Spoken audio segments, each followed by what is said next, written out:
देखें, नेक्स्ट हमारे पास है repair of broken bones. Bones बहुत स्ट्रांग होती हैं, लेकिन इसकी स्ट्रेंथ की इतने स्ट्रांग होने के बावजूद भी ये क्या होती है, टूट सकती है।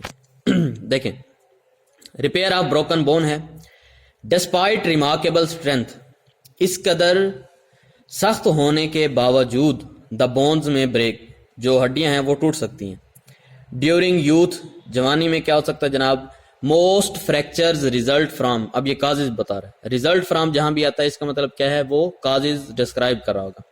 ट्रॉमा, कोई इंजरी हो सकती है, दैट में ट्विस्ट और ब्रेक द बोन्स, जिसकी वजह से हड्डियां ब्रेक हो सकती हैं या ट्विस्ट हो सकती हैं, मुड़ सकती हैं। Such as sport injuries, sport की वजह से इंजरीज हो सकती हैं।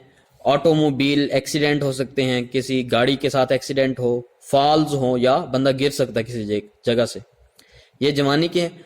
ओल्ड एज में क्या होता है, बोन्स बिकम थिन, बोन्स पतली हो जाती हैं, एंड वीक, और कमजोर भी हो जाती हैं। हैंस फ्रैक्चर्स अकर मोर फ्रीक्वेंटली, जो बूढ़े होते हैं उनके अंदर फ्रैक्चर ज्यादा जल्दी और आसानी से हो जाता है। अब देखें, फ्रैक्चर के बाद उसको ट्रीटमेंट कैसे करते हैं।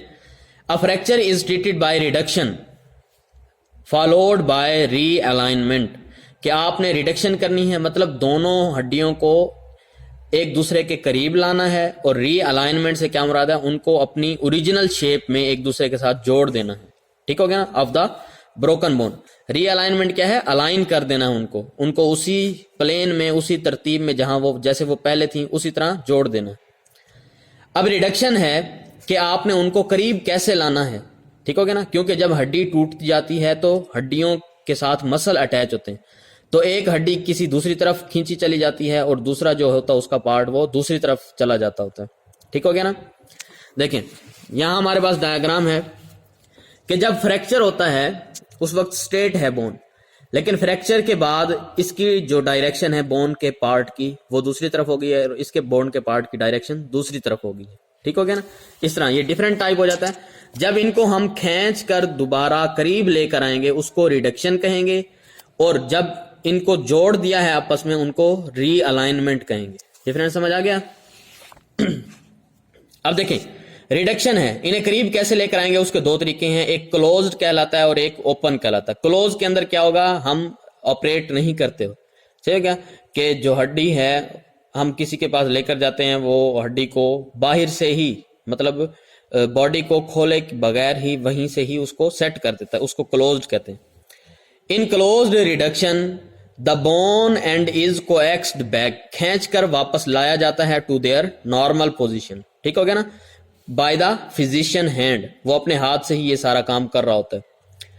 और ओपन के अंदर क्या होगा, in open reduction surgery is performed, operation किया जाता है, उसको स्किन को काट कर अंदर से उसको खींचकर सही तरह बराबर किया जाता है। And the bone ends are secured together with pins और वायर, सही क्या, पिन्स के थ्रू और वायर्स के थ्रू उनको आपस में जोड़ दिया जाता है। After broken bone is reduced, जब ब्रोकन बोन को हमने जोड़ दिया है, it is immobilised by a cast, तो उसके ऊपर क्या करते हैं, कास्ट चढ़ा दिया जाता है, एक तरह की कवरिंग लगा दी जाती है, और बाय ट्रैक्शन, या उसको खींचकर बांध दिया जाता है, to allow the healing process to begin, ताकि जो हीलिंग प्रोसेस है उसकी रिकवरी है वो शुरू की जा सके। हीलिंग टाइम कितना है जी, 8 से लेकर 12 वीक है, मतलब 2 से 3 महीने। But is much longer for large weight bearing bone, जो बड़ी बोन्स हैं जैसे फीमर है, सही हो गया, या टिबिया है, इनके लिए ज्यादा लंबा टाइम चाहिए। And for bones of elderly people, और जो बूढ़े हैं उनके लिए भी ज्यादा वक्त लग सकता है। क्यों, because of their poorer blood circulation, blood की सर्कुलेशन उनके अंदर क्या होती है, स्लो होती है। जब ब्लड की सर्कुलेशन स्लो होगी तो ना वहां न्यूट्रिएंट पहुंचेंगे, ना वहां पर ऑक्सीजन पहुंचेगी, जो लाजमी होती है। देखें, the repair process of a simple fracture take place in 4 phases, 4 phase हैं।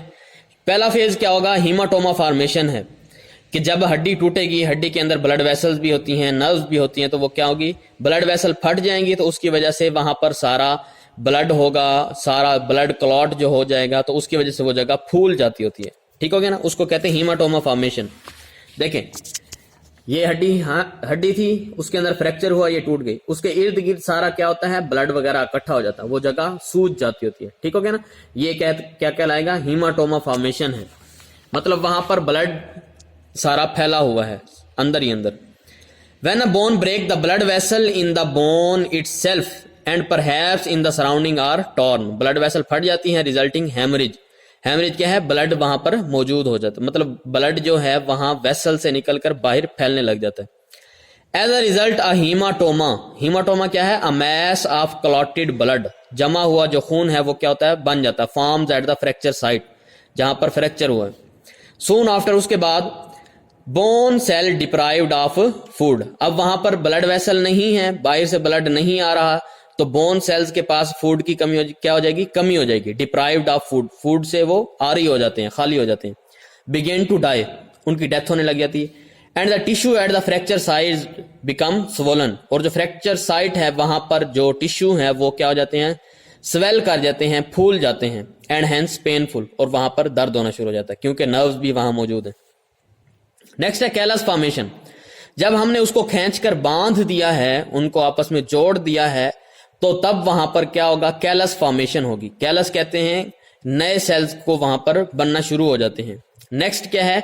Soft callus begins to form in 3 to 4 week. पहले महीने में वहां पर सॉफ्ट कैलस बनेगा, सही, मतलब नए सेल्स वहां आकर बनने शुरू हो जाएंगे।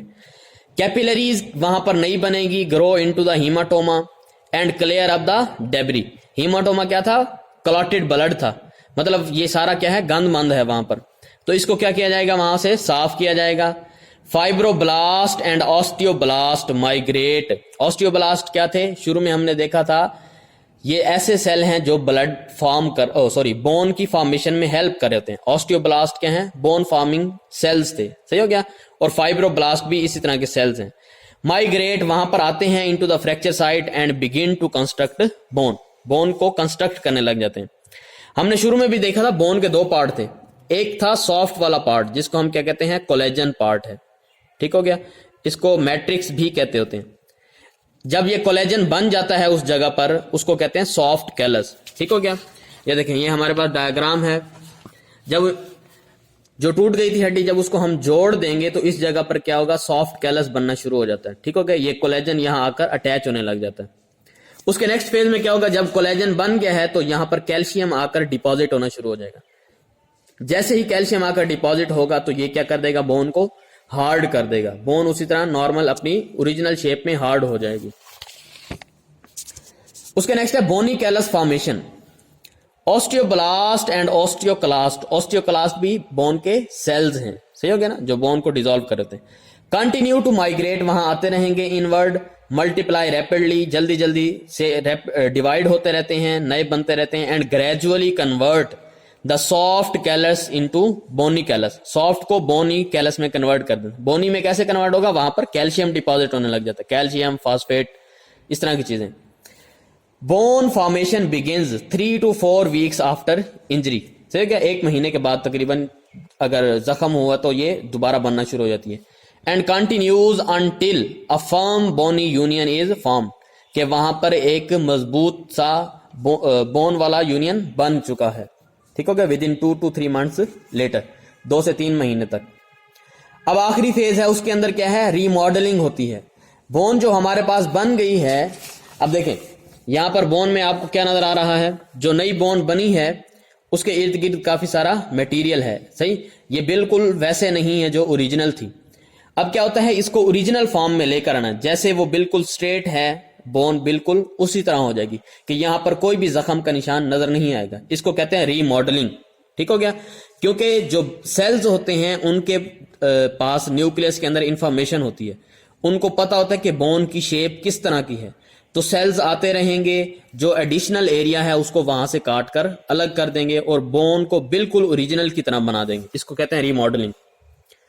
Remodelling after several months bony callus is remodelled, ठीक हो गया। ओरिजिनल मॉडल क्या है? नमूना, जो पहले बिल्कुल थी ओरिजिनल शेप थी उस तरह में ले आएंगे। By the excess material on the outside of the bone, ठीक हो गया। जो एक्सेस मटेरियल है उसको वहां से खत्म कर देंगे। Final structure of remodelled area resembles, मिलता जुलता है जो आखिरी स्ट्रक्चर बनेगा that of the original unbroken bone.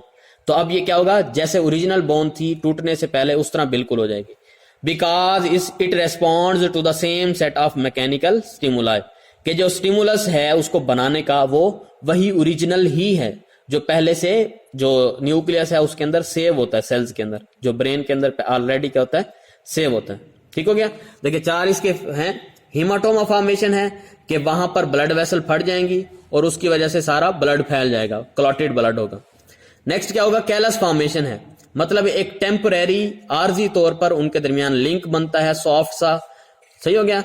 Fibroblast और ऑस्टियोब्लास्ट आकर बना देते हैं कोलेजन, जो सॉफ्ट पार्ट है। फिर उसके अंदर कैल्शियम डिपॉजिट होगा तो वो बोनी कैलस बन जाता होता है। फिर उसके आखिर में क्या होता है, रीमॉडलिंग की जाती है ताकि वो ओरिजिनल शेप जैसे थी उसी तरह बन जाए।